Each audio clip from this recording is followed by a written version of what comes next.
নমস্কাৰ আপোনালোকৰ চেনেললৈ দেউৰী সাহিত্য সভাৰ দেউৰী চুইচেপা চেণ্টাৰ যি ৩৬তম ত্ৰিবাৰ্ষিক অধিৱেশন তাৰ আজি এই সিং নন্দেশ্বৰ দেউৰী স্থানীয় ক্ষেত্ৰত লখিমপুৰ জিলাৰ বাঁহগড়াত অনুষ্ঠিত হৈছে। তাৰে আজি তৃতীয় দিনৰ কাৰ্যসূচী চলি আছে।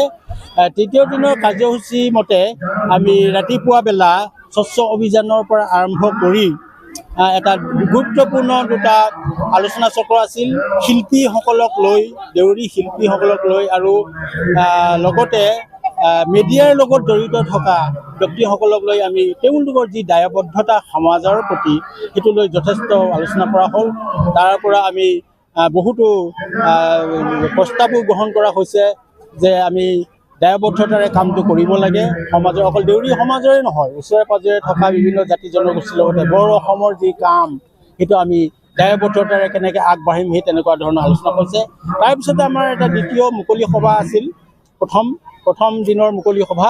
এই প্ৰথম দিনৰ মুকলি সভাত আমি বিশেষ এখন গ্ৰন্থ, বিশেষকৈ আমাৰ ত্ৰিবাৰ্ষিক যি অভিলেখৰ জৰিয়তে আমাৰ দেউৰী সাহিত্য সভাই সহযোগত যি প্ৰস্তুত কৰি লোৱা হৈছিল ২০১৩ চনৰ পৰা যি চলি আছিলে, এই ২০২৫ চনৰ বাদ পোৱাৰ পিছত এই ২০২৬ জাতীয় সম্পদ বুলি ক'ব নোৱাৰে। অকল দেউৰী জাতীয় সম্পদে নহয়, এয়া অসমৰ আমাৰ জনগোষ্ঠীৰ ভাৰতৰ বিশ্বৰ কাৰণে এটা সম্পদ।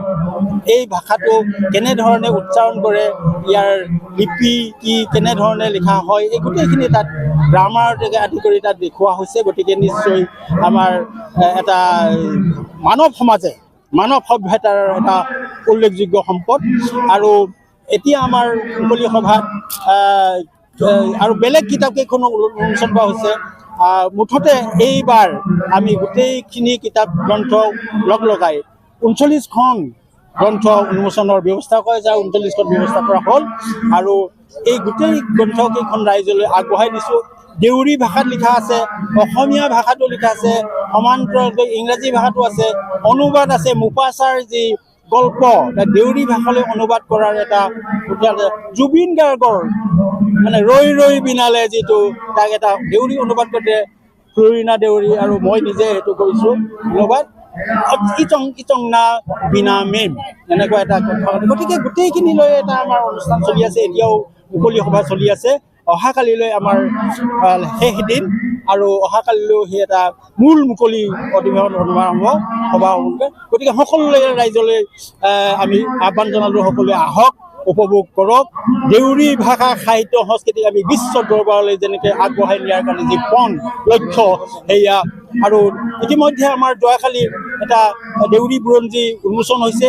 সেইটো এটা পদক্ষেপ দেউৰী জাতিৰ কাৰণে, আৰু সমসাময়িক যিহেতু তাত উল্লেখ আছে জাতি জনগোষ্ঠী, গতিকে নিশ্চয় সেয়াও এটা সম্পদ। গতিকে গোটেইখিনি লৈ আমি সুফলেৰে আগবাঢ়ি আছোঁ বুলি ভাবিছোঁ।